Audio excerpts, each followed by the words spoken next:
Ma'am so అరుగుదల మూలంగా osteoarthritis అనేది కామన్‌గా పెద్దవాళ్ళలో మనం చూస్తూ ఉంటాం. అయితే కేవలం ఇది ముసలివాళ్ళలోనే చూస్తామా? కొంచెం ఏజ్ వాళ్ళలో కూడా చూసే అవకాశం ఉంటుందా? అవును.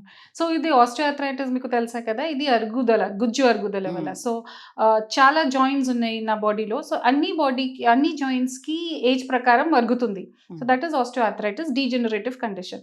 దాంట్లో అన్ని జాయింట్స్‌లో మోకాల్ ఈస్ ద మోస్ట్ కామన్. హుహు. బికాజ్ మోకాల్ జాయింట్‌లోనే వి వాక్ అండ్ అన్ని బరువు దాని వెయిట్ మీద పడుతుంది. పడుతుంది కదా! అవును.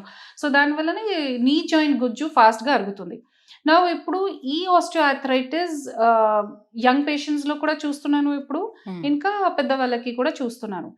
సో, ఆస్టియోఆర్థరైటిస్ ఇస్ వాట్ లోపల డ్యామేజ్ జరుగుతుంది. గుజ్జు అరుగుతుంది. గుజ్జు అరిగిన తర్వాత ఏమవుతుంది?